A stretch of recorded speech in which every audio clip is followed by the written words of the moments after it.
स्वामी निखिलेश्वरानंद महाराज जी, राजकोट आश्रम, यहाँ पे उपस्थित सभी ब्रह्मचारी गण और सभी स्वामी जी, आप सबको मेरा प्रणाम। और देवियों और सज्जनों, कैसे हैं आप? सुबह से बहुत सारे बैग में एकदम AK-47 गोलियां सब रखी जा रही हैं। नहीं रखी जा रही हैं, रखी जा रही है मुझे लगता है। और जब हमारे जीवन में प्रॉब्लम्स आएंगी तो हम उठाएंगे और चला देंगे। दी गई है कि नहीं दी गई? सुबह से अभी शरद भाई आए थे, स्वामी जी और मेयर साहब, MLA साहब, इवन सांची सोनी, सबने सुबह से दिया है कि नहीं दिया है? दिया है ना। तो इकट्ठा हमारे स्वामी विवेकानंद जी के जो, मैं सिर्फ इतना बताऊंगी कि आज आप सब वाकई में, इवन मैं स्वामी जी आपको बहुत बहुत धन्यवाद दूंगी इसलिए क्योंकि मुझे आज ये जो प्लेटफॉर्म मिलता है ये आपकी वजह से, ये मेरा सौभाग्य है।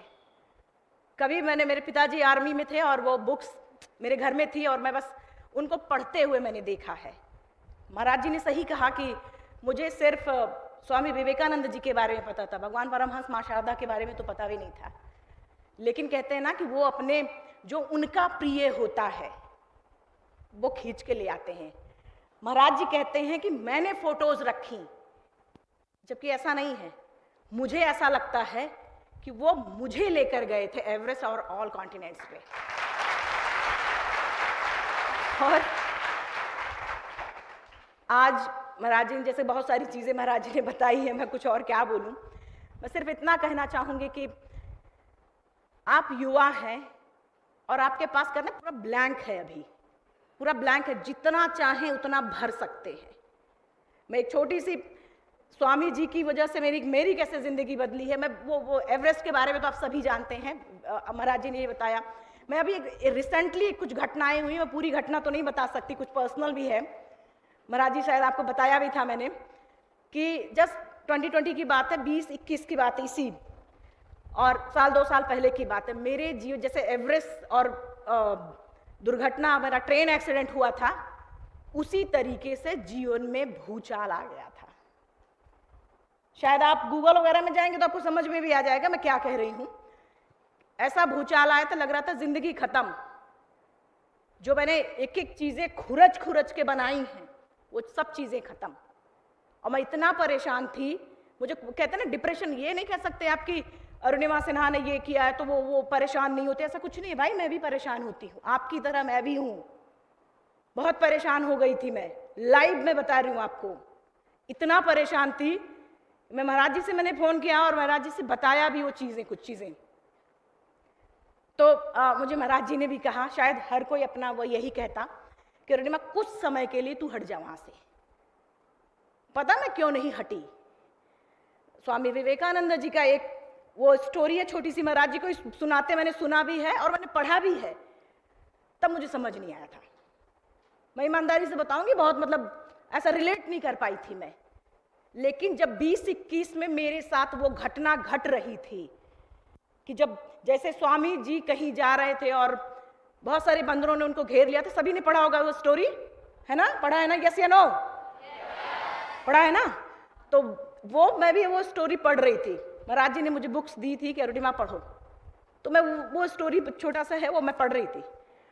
और मेरी जिंदगी में घटनाएं साथ साथ चल रही थी।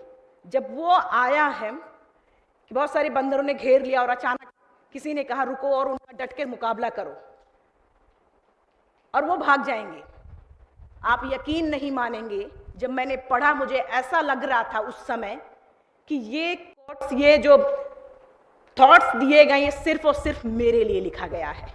उस समय परिस्थितियां ये थी कि मैं खड़े होकर के मीडिया एंड ऑल सबका जवाब नहीं दे पा रही थी मैं। जब मुझे लगा कि ये कोटेशन शायद मेरे लिए ही लिखा गया है, और जब उसको पढ़ा है, रात में मैं पढ़ रही थी, पढ़ा, नेक्स्ट डे सुबह मैं तैयार थी मीडिया से बात करने के लिए। और मैंने जैसे स्वामी जी ने डंडा उठाया था और बंदरों को पीछे खदेड़ लिया था, मैंने उठाया, मेरे जीवन के जो बंदर थे उठा के खदेड़ लिया और भाग गए। तो आप समझ पा रहे हैं ना, ये ऐसी घटना है कि अगर आप अपने जीवन की प्रॉब्लम से, उन जो हम फेस कर रहे हैं, उन थॉट्स से रिलेट करते हैं तो कहीं ना कहीं 100% मैच हो जाती हैं। स्वामी जी ने बहुत पहले ये चीज़ें कह चुके हैं। और आज मैं सिर्फ इतना, एवरेस्ट के बारे में आप सभी जानते हैं कि बहुत सारी प्रॉब्लम्स, बहुत सारी चीज़ें ऐसी आई हैं कि जो खड़ा नहीं होने दे रही थी मुझे। जैसा कि आप लोगों ने देखा कि 2011 में चलती ट्रेन से बाहर फेंक दिया था। जॉब इंटरव्यू, कुछ मैं चाहती तो जॉब ज्वाइन कर लेती, चाहती as a assistant commandant, same like DSP में चाहती तो जॉब ज्वाइन कर लेती। लेकिन क्या कभी ये रामाकृष्ण मिशन का ये प्लेटफॉर्म या फिर ये इतनी प्यारी ऑडियंस मुझे कभी मिलती? शायद कभी नहीं। हमारी जिंदगी में जब प्रॉब्लम्स आते हैं, हम होते हैं कि जैसे स्वामी जी ने कहा है ना कि हम होते हैं कि अपनी आंखों पे ऐसे हाथ रखकर कहते हैं कि चारों तरफ अंधेरा है। हम सोचते हैं कि वाई मी। आप हमेशा कहते होंगे कि हे भगवान मेरे साथ ही ऐसा क्यों हुआ। आप हमेशा कहते हैं कि वाई मी। माय डियर, आप हमेशा अब से सीख लीजिए। अब आगे अगर जिंदगी में कभी भी कोई प्रॉब्लम्स आए तो ये मत कहिए वाई मी, यू से ऑलवेज ट्राई मी।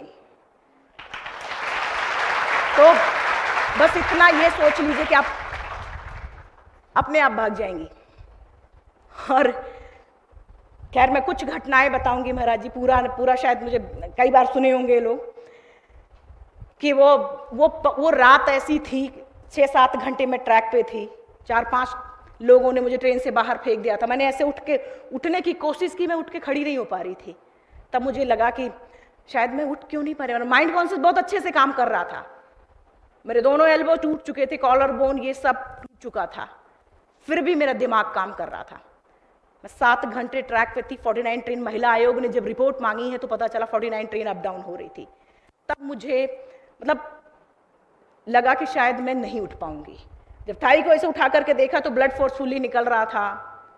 मैं बिल्कुल चल नहीं पा रही थी, मूव नहीं कर पा रही थी। लोग टॉयलेट करते थे तो ऐसे साइड में पड़ता था। लगातार यही चल रहा था। लेकिन होता ना कि जिंदगी ने जब यू टर्न लिया, अब हॉस्पिटल में पहुंची, वो मेरी जिंदगी का असली स्ट्रगल हॉस्पिटल से शुरू हुआ। 20 से 25 दिन बाद, अभी जब एक्सीडेंट होता है तब तो घर वाले परेशान होते हैं, हम थोड़ी परेशान होते हैं, हम तो आराम से हॉस्पिटल में रहते हैं। अब हमें बस थोड़ा दर्द होता है, असली परेशानी तो परिवार को होता है। आपको कब परेशानी होती? जब आप समाज में निकलते हैं, जब आप अपने जीवन का जो रोज का एवरेस्ट है वो क्लाइम करने की सोचते हैं। हर रोज हर दिन आपको चैलेंज झेलना पड़ता है। अगर आप ये सोचें कि एक चैलेंज आज हमने पार कर लिया, नेक्स्ट डे बहुत अच्छे से या फिर पूरा जीवन बहुत अच्छे से गुजरेगा, ऐसा कुछ नहीं होता। प्रॉब्लम्स पूरे जीवन आती हैं, बस फर्क इतना होता है उसके रूप बदल जाते हैं। जब आप छोटे होते हैं तो होमवर्क एंड ऑल, बैकपैक या फिर छोटी छोटी चीज़ें होती हैं। जब आप थोड़ा कॉलेज में जाते हैं, स्कूल में जाते हैं तो थोड़ी और बढ़ती हैं। कॉलेज में जाते हैं तो कॉलेज की टेंशन, और उससे बड़े होते हैं तो आप जब पास आउट हो जाते हैं तो आपको नौकरी की चिंता, फिर फैमिली एंड ऑल। मतलब समझ रहे हैं ना कि चेंजेस, प्रॉब्लम्स आए तो भाई उस चीज को, जैसे मैंने अपने कटे हुए पैर को एक्सेप्ट कर लिया कि छिपकली की पूंछ की तरह मेरा कटा हुआ पैर बढ़ने वाला नहीं है, समझ रहे हैं ना, बढ़ेगा तो है नहीं, तो अब उसको एक्सेप्ट क्यों ना कर लें। ठीक है, अब उसकी वजह से, उन प्रॉब्लम्स की वजह से जो अपॉर्चुनिटी भी साथ आ रही है उसको क्यों ना हम लेना शुरू करें, बटोरना शुरू करें। तो जब, क्योंकि जाहिर सी बात है जब प्रॉब्लम्स आती है तो अपॉर्चुनिटीज भी लेकर के आती है। जब मैं हॉस्पिटल में पहुंची हूं तो बहुत सारी कंट्रोवर्सी भी हुई थी कि टिकट नहीं है अरुणिमा के पास, अरुणिमा ट्रेन से कूद गई, मेरे स्पाइन में 3 फ्रैक्चर था, मैं उठ के खड़ी ही नहीं हो पा रही थी। अब मोशन वगैरह सब कुछ पॉट में था। पूरा जीवन ऐसा लग रहा था कि शायद मैं व्हील चेयर पे गुजारूंगी, और बाहर हर कोई क्वेश्चंस मार्क वाली नजरों से मुझे देख रहा था। तब मैंने हॉस्पिटल के बेड से डिसाइड किया कि आज आपका दिन है, जितना चाहो बोल लो, और कल मेरा दिन आने वाला है, मैं प्रूफ कर दूंगी कि मैं क्या हूं। और हॉस्पिटल के बेड से लाइफ का सबसे टफ गेम माउंटेनिंग चुना था। और फर्स्ट टाइम मैं आपको बताऊं, मेरा कॉन्फिडेंस एकदम लूज था। जब मैं महाराज जी से मिली हूं जनवरी में, और होली फोटोज थी, और मैं बता रही हूं आपको कैसे कैसे कैसे पूरा ब्रह्मांड काम करता है आपके लिए, कैसे काम करता है, कैसे महाराज जी मिले मुझे, कैसे वो सारी चीजें हुई हैं। मैं फर्स्ट टाइम जब मिली हूँ, मुझे बुलाया गया था बड़ौरा में, तो मैं महाराज जी ने तो मुझे बिल्कुल कहा कि भाई मैं तो जानता नहीं और आजा, जैसा कि महाराज जी ने बताया है।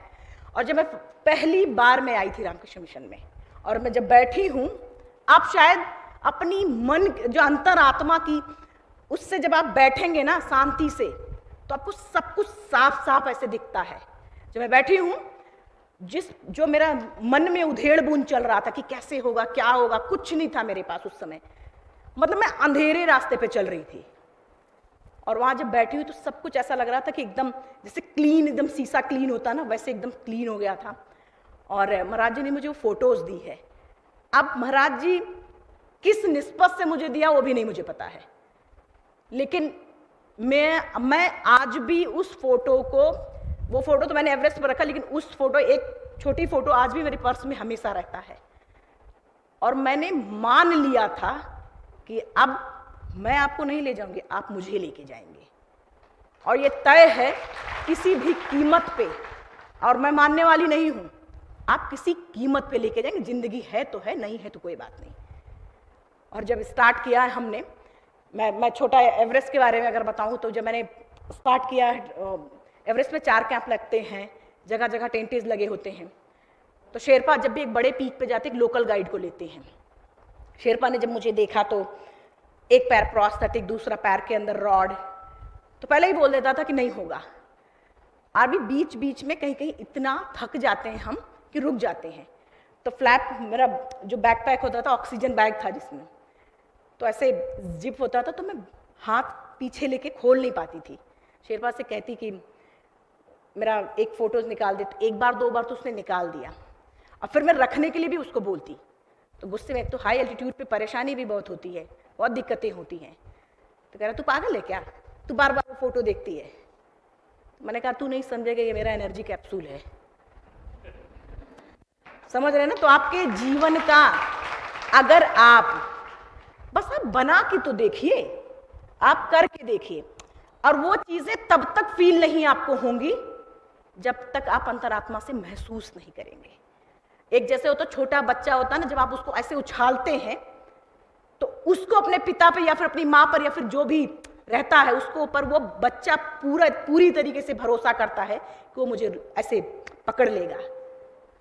तो हमारे जो स्वामी विवेकानंद जी है ना, भगवान परमहंस मां शारदा, आप उन पे भरोसा करके देखिए, उनके जो थॉट्स हैं पूरी जिंदगी बदल सकता है।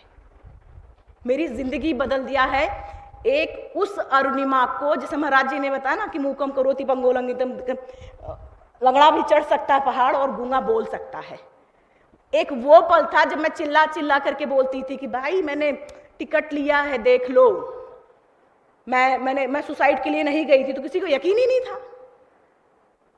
आज भगवान परमहंस मां शारदा और स्वामी विवेकानंद जी के आशीर्वाद से इंडिया के IIT IIM में पढ़ी नहीं हूं, लेकिन कंटिन्यू लगातार लोग बुलाते रहते हैं। तो उस गूंगे को भी लोग सुनने को तैयार है। क्यों? क्योंकि कहीं ना कहीं उनकी कृपा बनी हुई है। तो वो कृपा अगर आपको भी बनानी है तो अपनी एनर्जी कैप्सूल बना लीजिए। तो आप तैयार हैं? आवाज नहीं आ रही, यस या नो? ये हुई ना बात। और मैं टॉप ऑफ द वर्ल्ड की बात बताऊं अगर कुछ पल की, कि 21 मई 2013 मेरे जीवन का सबसे अनमोल पल है। मतलब वो 6 से 7 मिनट मेरी जिंदगी का अनमोल पल है। दोनों हाथ ऊपर करके मेरा चिल्लाने का मन कर रहा था कि इतनी जोर से चिल्लाऊं कि सबको बता दूं आज मैं टॉप ऑफ द वर्ल्ड पे हूं। वो लोग ये सोच, जो फोटोज थी, मैंने फोटोज रखा, और आज भी मैं ईमानदारी से महाराज जी बताऊंगी कि मुझे वो मंत्र नहीं आता था। महाराज जी जो लोग पढ़ते हैं यहाँ पर भी जब स्टार्ट करते हैं ऐसे करके, तो मुझे नहीं आता था। तो मैंने वो फोटोज रखी और मैंने कहा भगवान जी जो मंत्र महाराज जी पढ़ते हैं वो एक्सेप्ट कर लेना। मुझे नहीं आता। मैंने ऐसे ही कहा महाराज जी जो पढ़ते हो एक्सेप्ट कर लेना, बाकी समझ लेना। तो मतलब आप समझ रहे ना, आपका भाव अच्छा होना चाहिए, सिर्फ भाव। क्या पढ़ते हो मैटर नहीं करता, भाव आपका एकदम प्योर होना चाहिए। फिर देखिए कुछ करने की जरूरत ही नहीं पड़ती। मैं कभी कुछ नहीं करती, लेकिन प्रभु मुझे ऐसे गोद में उठा के रखता है, हर समय गोद में उठा के रखता है। और अब ट्रियो कलर की बात मैं बताऊं, अपना नेशनल फ्लैग होता जब सी लेवल पे होते, शायद वो फीलिंग्स नहीं आती, लेकिन आप याद रखिए जब किसी ऐसे कंपटीशन, किसी ऐसे पीक पर होंगे तो आपको जबरदस्त फीलिंग्स आएगी। लोग मतलब चाइना साइड से आ रहे थे, अपना अपना फ्लैग लगा रहे थे। अभी आप चाइना आप समझ ही रहे हैं, तो मेरे दिमाग में आता, मैं साउथ साइड से थी, मेरे दिमाग में आता ये अपना फ्लैग लगा रहा है। अच्छा, मैं अपने स्टिक में फ्लैग को लगा के ऊपर करने की कोशिश करती, लेकिन कितनी देर तक, विंड इतनी तेज होती ऐसा फ्लैग गिर जाता था, बार बार गिर जाता था। शेरपा मुझे कहता हो गया अभी चल, समिट हो गया चल। भागना शुरू किया और मैं चिल्लाने की, ये वीडियो भी मैं बड़े मुश्किल से, मैंने बहुत सारे माउंटेनियर्स का एक्सपीरियंस मैंने जाना था उनका, तो लोग बताते थे कि माइनस टेम्परेचर और उसमें कैमरास और बैटरीज काम नहीं करते। यहाँ तो फुल ऑक्सीजन है, बहुत अच्छे से लग्जरी है, सब कुछ लग्जरी है, और फिर महाराज जी लोग दे रहे हैं इतना अच्छा अच्छा चीजें। तो जितना अडॉप्ट कर, जितना ले सकते उतना ले लीजिए। कभी कभी जीवन में ऐसी चीजें आती हैं कि लिमिटेड चीजों में करनी होती हैं। मतलब एक गिलास या फिर एक ही पानी का बोतल होगा, उसमें ही आपको हिट करना पड़ेगा। ये नहीं कि बहुत सारा पानी है, बहुत सारी किताबें हैं, बहुत सारे महाराज जी लोग हैं, बहुत सारी चीजें समझाने वाले, कोई नहीं होता है। तो ऐसे ही मैं, शेरपा मुझे बार बार जब कहे कि चल अब नीचे चल, हो गया तेरा सबमिट, मैंने कहा प्लीज अपने डाउन सूट में, मेरा डाउन सूट जो था, मैं बॉडी से टच करके बहुत सारे कैमराज और बैटरीज लेके गई थी। शेरपा ने जब कहा कि, शेरपा ने कहा कि अभी चल नीचे, तो मैंने जब बैटरीज और कैमराज निकालना शुरू किया है उसके सामने, तो बोल रहा तेरा 1 किलो का वेट तो यही है, इसलिए तो स्लो चल रही थी। मैंने कहा अच्छा प्लीज प्लीज फोटोज निकाल लो। फोटोज तो उसने निकाल ली, बात तो मेरी तब उसकी बिगड़ी जब मैंने उसको वीडियो बनाने को बोला। बोला तू मर, ऐसे पटक दिया, बोला तू मर, मैं जा रहा हूँ। मैंने उसका हाथ पकड़ा है और खींचा, बोला ये वीडियो बनाओ। शायद आप सोच रहे होंगे कि अरुणिमा क्या ये लीडरशिप है? जब भी कोई काम हम स्टार्ट करते हैं तो उसको पूरा जिंदा वापस पहुंचना होता है, वापस बेस कैंप, या फिर जिस भी क्षेत्र में आप कर रहे हो, बेस कैंप से बेस कैंप जिंदा वापस आना होता है, तब आपका एक्सपीडिशन सक्सेसफुल माना जाएगा। फिर तो ये वीडियो बनाने में तो सीधा सुसाइड है। पता वो वीडियो मैंने बनाया क्यों? मैंने उस वीडियो में शेरपा से बोला कि अगर मैंने और मेरे शेरपा ने दोनों ने इस बात को एक्सेप्ट कर लिया था कि शायद अब यहीं पे कहानी खत्म होने वाली है, क्योंकि वो शेरपा जो पहले मुझे ये कह रहा था कि तू सबमिट नहीं कर पाएगी, उसने लास्ट में ये भी बोला कि जाएंगे जिंदा तो दोनों साथ जाएंगे, नहीं तो दोनों यहीं साथ मरेंगे। तो हम दोनों ने एक्सेप्ट कर लिया तो शायद जिंदा ना जाए। तो शेरपा मुझे बार बार जब कहे, फिर थोड़ी देर बाद क्या हुआ कि नीचे जाने की कोशिश पूरी तरीके से, जो ऑक्सीजन के लिए मेरा ऑक्सीजन पूरी तरीके से खत्म हो गया था, और मैंने वो तड़प, जैसे कोविड में बहुत सारे लोगों ने महसूस किया ना बिना ऑक्सीजन के, मैंने वो तड़प भी महसूस किया था। वाइट चादर थी और मैं इससे नीचे गिर गई थी। वाइट स्नो पे मैं सांस लेने की, मुंह दबा के मैं सांस लेने की कोशिश करती थी, कुछ नहीं होता रहा था। उसी समय एक ब्रिटिश क्लाइंबर नीचे से ऊपर की तरफ आ रहा था, उसके पास 2 ऑक्सीजन सिलेंडर, जनरली सबके पास 2 होते, एक जाने को एक आने को। अब मैंने दोनों लगा दिए थे जाते वक्त। क्यों पता मैंने दोनों क्यों लगा दिए थे? जब मैं रेलवे ट्रैक पे थी, 7 घंटे में पड़ी थी, महिला आयोग ने जब रिपोर्ट मांगी तो पता चला था 49 ट्रेन अप डाउन हुई थी। तो मेरा कॉन्सेप्ट एकदम क्लियर हो गया था कि इतना भीषण एक्सीडेंट हुआ और 49 ट्रेन अप डाउन हो गई, फिर भी अगर ऊपर वाले ने मुझे बचाया है तो कुछ न कुछ इतिहास रचने के लिए बचाया है। जिंदगी को आप यकीन मानिए, जिंदगी को थोड़ा सा ट्विस्ट करके देखिए, पूरी जिंदगी बदलती है। अगर वो रोना लेकर हम बैठे होते तो शायद वो रोते रहते आज भी। खैर जो भी था, मैं फटाफट मैं कोशिश कर रही थी कि मैं भाग जाऊं, नीचे जाऊं, मतलब जाने की कोशिश कर रही थी तो नहीं चल पा रही थी। उस ब्रिटिशर ने एक ऑक्सीजन को वहीं ड्रॉप किया। 10:55 पे मैंने एवरेस्ट सबमिट किया था। 10:55 पे मॉर्निंग। जैसे जैसे दोपहर शुरू होती है वेदर खराब होना शुरू हो जाता है। माउंटेन में उल्टा है, रात में सबमिट करते हैं और सुबह सुबह कर सकते हैं, दोपहर में नहीं कर सकते। विंड इतनी तेज चलना शुरू हो जाती है। तो एक को उसने ड्रॉप किया तो वो शेरपा ले आया, मुझे लगाया, खड़ा किया। अब वो भी बार बार बोल रहा कि तू बहुत लकी है। मैं इस बात को लेके महाराज जी हमेशा मुझे कहते भी हैं इस बात कि तू बहुत लकी है, भगवान भी चाहते हैं कि तू जिंदा रहे। मैं फिर वही दोहराऊंगी महाराज जी कि यहाँ पर बैठे मैं किसी की भावनाओं को ठेस नहीं पहुंचाना चाहती, क्योंकि अगर बात करें मेरी खुद की, ना मैं लक न भाग्य किस्मत पे मैं भरोसा नहीं करती, क्योंकि मेरा मानना है लक भी उसी का साथ देता जिसके अंदर जीतने का जज्बा है। अगर आपके अंदर जीतने का जज्बा है, अगर जीतने का जज्बा है तो आप परिस्थितियों को मोड़ देते हैं एकदम। खैर जो भी है, मैं फिर भागने की कोशिश कर रही थी। अब होता क्या है, एवरेस्ट पे मैं बहुत सारा कैमरास और बैटरी जब निकाला था और कुछ वीडियोस आपने देखी है, कुछ की बात बताऊं मैं कि मैंने शेरपास का ये वीडियो बना ले, अगर मैं जिंदा ना जाऊं तो ये वीडियो मेरे भारत पहुंचा देना, पूरे यूथ तक चला जाएगा। और उस वीडियो में कुछ तो ये है, कुछ शायद बाकी है। अभी मैंने सिर्फ इतना बोला है कि आज ऐसी हालात होने के बाद भी अगर मैं टॉप ऑफ द वर्ल्ड पे आ सकती तो आप क्यों नहीं। ज़रूरत सिर्फ एक सोच, गोल और फोकस, इतना फोकस कि ऊपर वाला भी देने पे मजबूर हो जाए। अलग से करने की कुछ ज़रूरत ही नहीं होती। बहुत सारे लोग कहते हैं कुछ एक्स्ट्रा ऑर्डिनरी लोग पैदा होते हैं, जबकि मुझे ये कभी नहीं लगा है। हमेशा से ये लगा है कि ये ऊपर वाले की कुछ क्वालिटी है कि हम सबके अंदर कुछ न कुछ अलग क्वालिटी डालता है। जिस दिन आप अपने अंदर की क्वालिटी को पहचान कर इस भीड़ से एक कदम आगे उठाकर इसे बढ़ा देंगे, लोग आपको एक्स्ट्रा ऑर्डिनरी बना देंगे। अलग से करने की ज़रूरत ही नहीं कुछ होती है, कुछ भी नहीं। और 2011 अप्रैल को मेरा एक्सीडेंट हुआ, 21 मई 2013, दुनिया की सबसे टॉलेस्ट पीक पर सिर्फ 2 साल में। कैसे वो जो मेरे अपने थे, महाराज जी, जो लोगों का जो सपोर्ट था, सबसे बड़ा मायने वो रख रहा था, मेरी माँ का।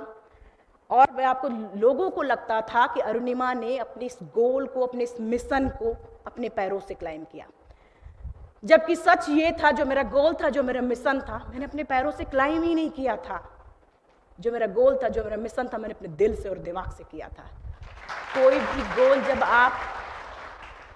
आप अपने दिल और दिमाग का कॉम्बिनेशंस बना के करते हैं, कोई नहीं रोक सकता है। आजमा के देखिएगा आप सभी। आज इस हॉल से ऐसा नहीं कि हम आए, नेशनल यूथ कन्वेंशन में आए, एक दूसरे से मिले और फिर चले गए। प्लीज़ ऐसा मत करिएगा, शायद फिर इसका वैल्यू ही नहीं रहेगा। आज इस हॉल से हर वो युवा और हमारी जो बहनें जो भी हैं, इस हॉल से प्रॉमिस करके जाइएगा, खुद से प्रॉमिस करके जाइएगा कि आप अपनी जिंदगी का जो भी टारगेट, इस ईयर का एक टारगेट लीजिए। छोटा हो सकता, मैं ये नहीं कहती बहुत बड़ा लीजिए, छोटा लीजिए, लेकिन लीजिए। अपनी जिंदगी में एक विजन रखिए, एक कोई टारगेट रखिए। ऐसा नहीं अंधेरे में बस चले जा रहे हैं, एक रखिए। स्टार्टिंग जब स्टार्ट करेंगे आप तो बहुत अंधेरा सा दिखेगा आपको, बाद में बहुत सारी टॉर्च आ जाते हैं। मतलब कहते हैं ना कि आप वो बुक्स शक्तिदायी विचार और थॉट्स ऑफ पावर अगर रखते हैं जेब में, तो वो ऐसा टॉर्च है कि आपको बहुत अच्छे से रास्ता दिखाता ले चलता है। तो आप तैयार हैं? आवाज मुझे नहीं आती, मुझे उतनी जोर से आवाज आनी चाहिए। तैयार हैं? आती है आवाज। तो फाइनली अब जब होता क्या, जब आप अचीव कर चुके होते हैं, चलिए मान लेते हैं कि आप अचीव कर चुके हैं। एवरेस्ट में ज़्यादा से ज़्यादा मौतें नीचे आते वक्त होती हैं। जब हम अचीव कर चुके होते हैं तो हम ऐसे रिलैक्स होते हैं, फाइनली, मतलब रिफ्रेशमेंट लेते हैं ना, जब टी ब्रेक होता है तो वैसे रिफ्रेश होता है। माउंटेन में बहुत सारे लोग ऐसे रिफ्रेश करने लगते हैं, हम रुक जाते हैं, हमारा ऑक्सीजन चलता रहता है। और मतलब आप समझिए, उतनी ही देर में जब आप किसी कंपटीशन या किसी चीज़ की तैयारी कर रहे हो तो और अचानक आप लगातार कर रहे हो, फिर आप सोचते कि थोड़ा, मैं ये नहीं कहती कि आप रिफ्रेश मत लीजिए, रिफ्रेश लेते समय भी फिर भी आपके दिमाग में वो चीज़ें चलनी चाहिए। समझ रहे हैं? आपके दिमाग में वो जब चलती रहेंगी तो आप उसको भूलेंगे नहीं।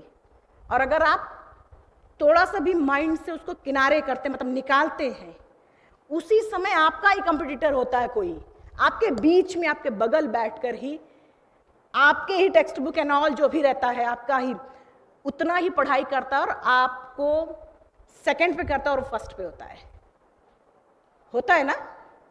तो आप अगर यहाँ रहना चाहते हैं, मतलब टॉप पे रहना चाहते हैं, तो आपको उतनी ही मेहनत करनी पड़ेगी जितना कि आपने इस दौरान किया था, ऊपर जाते वक्त जितनी की मेहनत की थी।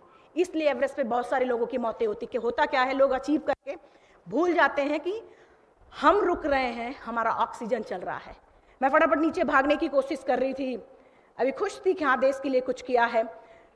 जो महाराज जी ने मुझे एक गोल दिया था ना कि वो होली फोटोज तुम्हें टॉप पे रखनी है, वो मैंने कर लिया था, तो मुझे बहुत खुशी हो रही थी। लेकिन कहूँ किससे, आसपास डेड बॉडीज रहती हैं और बहुत सारे ऐसे वॉमिटिंग होती है लोगों की, पैचेस बन जाते हैं रेड रेड, तो मैं कहूँ किससे, कह नहीं सक पा रही थी मैं किसी से। शेरपा मुझसे आगे भाग रहा वो भी, और अचानक मेरा प्रोस्थेटिक लेग निकल जाता है। -60 डिग्री आप देखेंगे अगर जाके, तो -60 डिग्री से भी ज़्यादा टेम्परेचर कभी कभी डाउन हो जाता है एवरेस्ट पे, और मेरा पैर निकल गया है। अब कोई भी आपको बता सकता है, उठा नहीं सकता। माउंटेन में सेम है कि वो आपको रास्ता दिखा सकता है कि आ जाओ, आपको चल के, तो क्योंकि टारगेट आपका था, आपने लिया था, अचीवमेंट्स आपका है, तो उसमें के पीछे जो स्ट्रगल है कोई दूसरा क्यों लेगा, वो आप लेंगे। शायद शेरपा मेरे सामने मुझे बोल रहा, इशारे कर, अरुणिमा आ, मैं भाग नहीं पा रही थी, ऐसे आंसू आता। वो पल मतलब अलग ही है। मैं आज भी, मैं खुद भी जब सोचती हूँ तो मैं खुद सोचती कि प्रभु ने पार कैसे कराया, मुझे ऐसा लगता गोद में उठा के पार करा दिया। फिर मेरे आंखों से ऐसे आंसू आ रहा था, मास्क है ऐसे जम जा रहा था आंसू वगैरह सब, ऐसे मुंह में सलाइवा आता था, तो जब मैं स्प्लिट करती तो नीचे कुट से आवाज, मतलब यहीं पे जम जाता था, ये सब नाखून नाखून सब फट गए थे। शेरपा सामने इशारे कर रहा, आ, मैं उसको डर से नहीं बता पा रही हूँ भाई रुक जा, मेरा पैर निकल गया है। कैसे बताऊं, क्योंकि मुझे डर था वो भाग ना जाए, बड़े माउंटेन्स में चले जाते, खैर उनकी गलती नहीं होती। फिर मैं वही कहूंगी, कोई उठा नहीं सकता, बता सकता है, तो इसलिए अपनी जान बचाने के लिए वो चला जाता है। और जब आंखों से आंसू बहना शुरू हुआ तो फिर मैंने फोटोज निकाली है, और फिर अब कह सकते ना लड़ना शुरू किया, आप फाइट तो करो अपनी चीज़ों के लिए। फिर देखो कैसे ऊपर वाला सुनता है। मैंने फोटोज निकाली है और मैंने ऐसे कही, एक तो मेरा पैर काट लिया, फिर दिमाग में माउंटेन, आज एवरेस्ट समिट के, तो आप क्या चाहते हैं, जिंदा ना जाऊं? ठीक है, आपके पास जितनी ताकत है लगा लो, मेरे पास जितनी ताकत है मैं भी लगाऊंगी, लेकिन जिंदा वापस जाऊंगी। और परिस्थितियां बनती हैं, और मैं वाकई में भागना शुरू किया, और ऐसे पैर, हाथ से रोप पकड़ा, पैर से झुक के प्रोस्थेटिक लेग को। अब होता क्या है कि जब ये रहा आपका अचीवमेंट्स, आप यहाँ हैं, तो जितने जैसे जैसे जैसे जैसे करीब जाते हैं स्ट्रगल बढ़ जाता है। आपने देखा होगा स्ट्रगल बढ़ जाता है, बहुत सारे लोग इस स्ट्रगल से टूट जाते हैं, बहुत सारे लोग उसको तोड़कर रिकॉर्ड तोड़ देते हैं। अब आपको कौन सा बनना, वो आपके ऊपर डिपेंड करता है, टूटा हुआ या तोड़ देने वाला है। मतलब समझ रहे हैं ना, कि बस आपको तोड़ देने वाला बनना चाहिए मेरी समझ से। खैर, मैं जब प्रोस्थेटिक पकड़ के घसीट के चलना शुरू किया, थोड़ी दूर जहाँ रॉकी माउंटेन्स था, विंड कम थी, मतलब बस थोड़े, बस जैसे वो परीक्षा लेने के लिए आते हैं, ऐसे पल जैसे परीक्षा लेने के लिए आते हैं कि भाई हो भी उस काबिल की नहीं, ऐसा मुझे लग रहा था कि परीक्षा लेने के लिए आती हैं। जहाँ विंड कम थी, हवा कम था, मैं फटाफट पैर को रब किया। मेरा जो थाई है बहुत ज़्यादा चलने पे वो कट जाता है, फ्रिक्शन से वो पूरा स्किन निकल जाती है, तो इसकी वजह से वो ब्लड आने लगता है, जिसकी वजह से वो मैं चल नहीं पाती, पैर स्लिप हो जाता है। खैर, जब मैं एक बार सेट कर लिया मैंने, और फिर भागना शुरू किया। जैसे मैंने लिमिटेड चीज़ें की बात की थी ना आपसे, मेरा हेडलाइट था, और वो हेडलाइट मतलब कितना वेट आप उठा सकते हो वो मैटर यही करता है, महाराज जी ने सही कहा था। तो मैं उठा नहीं, टॉर्च था मेरा और उसमें बैटरी खत्म। अब मैं और मेरा शेरपा, अंधेरा हो गया, अब हजार फीट का क्रेवसेस हैं, कहाँ गिरेंगे वो पता नहीं है। अब कैसे संभाल के चलने की कोशिश कर रहे हैं। लेकिन थोड़ी कहते हैं ना कि ऊपर वाला कैसे आपकी मदद करता है, वो भी मैं बताऊं आपको। मून लाइट आई है और रिफ्लेक्ट होके उस चादर पे, मतलब व्हाइट चादर पे, बहुत ही सुंदर व्हाइट चादर पे चमक रहा था, और उस मून लाइट में हम कैंप 4 पहुंच पाए हैं। और जब कैंप 4 पहुंचे हैं, जब कैंप 4 पहुंचे हैं, 2 मैन टेंट्स होता था, उसमें 4-4 लोग घुसे होते थे, इतनी एक्सट्रीम ठंड होती थी। और मेरे ग्रुप के जो मेन लीडर थे, सबसे पहले वो सबमिट करके आ चुके थे। मुझ पे तो किसी को भरोसा ही नहीं था, लेकिन मुझे अपने भगवान पे भरोसा था। सच में मुझे अपने भगवान पे भरोसा था। तो ग्रुप के जो मेन लीडर थे वो टेंट से बाहर आए, जीप खोला और बाहर आए। बोला कि अरुणिमा, इतना बड़ा रिस्क लेने की क्या ज़रूरत थी। मैं चुप थी, आवाज़ तो निकल ही नहीं रही थी, एनर्जी लूज हो। फिर भी तब भी मैंने बोला कि जिसने आज तक अपनी ज़िंदगी में रिस्क नहीं लिया, सबसे बड़ा रिस्क तो यही है। रिस्क ना लेना अपने आप में सबसे बड़ा रिस्क है। आप यकीन मानिए, जो होना होगा वो होके रहेगा। मैं ये नहीं करती जबरदस्ती जा कूद जाओ, समझ रहे हैं ना, जबरदस्ती कूदने की जरूरत नहीं है, लेकिन खुल के रिस्क लीजिए, पूरी ताकत लगा दीजिए अपनी, सब कुछ मिलेगा आपको। खैर, वो एवरेस्ट सबमिट करना कोई बड़ी बात नहीं, जिसके पास भी जुनून, करेज, बहुत सारे लोग करते हैं। लेकिन हम आम इंसान की बात करें जो रोज एक एवरेस्ट सबमिट करते हैं, हर इंसान का अपना एक अलग एवरेस्ट होता है। आप शायद रोज एक एवरेस्ट सबमिट करते हैं। आप ये समझ लीजिए, जब आपके जीवन में प्रॉब्लम्स और जिम्मेदारियां चरम सीमा पे आ जाए, आपके मन से, आपके दिल से आह निकलना शुरू हो जाए, आह अब नहीं हो रहा है, तब आप समझ लीजिए ऊपर वाला आपके लिए सुनहरा सवेरा लिख चुका है। बस एक काली रात की देर होती, जो उस काली रात को पार कर जाता है वो सुनहरे सवेरे में होता है। अलग से करने की कुछ और जरूरत ही नहीं है। पानी का जहाज सबसे ज़्यादा सेफ, और सबसे ज़्यादा सेफ कहाँ होता है? समुद्र के किनारे। आप वही पानी का जहाज हैं। आप समुद्र के किनारे के लिए नहीं बने हैं, आप इसलिए बने हैं कि आपको जो यहाँ दिया जा रहा है आप उठाइए और अपने टारगेट तक पहुंचाइए। तैयार हैं? आपकी एक बार में आवाज आई है। तो मेरा अब नो डाउट, मैं ईमानदारी से बताऊंगी कि एवरेस्ट मैंने सिर्फ अपने लिए किया था। मेरा कॉन्फिडेंस लेवल बहुत लूज हो चुका था, तो उसके लिए किया था। जब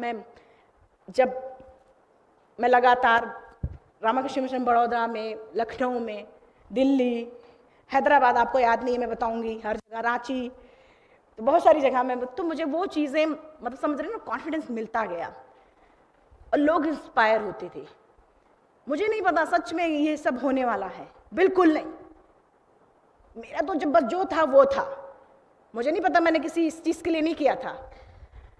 और फिर जब यूथ इंस्पायर होना शुरू किया, तब तय किया वर्ल्ड के 7 कॉन्टिनेंट, 7 हाईएस्ट पीक, जो ऑलमोस्ट मैं सबमिट कर चुकी हूँ। नेक्स्ट, अब मैंने आपके विजन की बात की थी ना आपसे, कि आप लोग भी अपना टारगेट तय किए हैं, करिएगा, ठीक है, जरूर तय करके जाइएगा जो भी करना हो। मैंने भी अपना नेक्स्ट चुना है साउथ पोल के लिए। साउथ पोल आप सभी जानते हैं, सेंटर ऑफ अर्थ, तो नेक्स्ट मेरा वही है। और आज मेरे प्यारे साथियों, आप सभी बस गुड विशेस करिए कि मैं जैसे ट्रियो कलर अपना हर समिट पे लगाया है, साउथ पोल पे भी लगा पाऊँ। Thank you so much. और एक पंक्ति है 4 लाइन की, अगर आप लोग आदेश दे तो मैं कहूँ, रहने दे आसमां, मतलब बस कुछ बहुत ज़्यादा कुछ जाने पाने की ज़रूरत नहीं है। रहने दे आसमां जमी की तलाश कर, रहने दे आसमां जमी की तलाश कर, सब कुछ यही है, कहीं और ना तलाश कर। Thank you so much, thank you.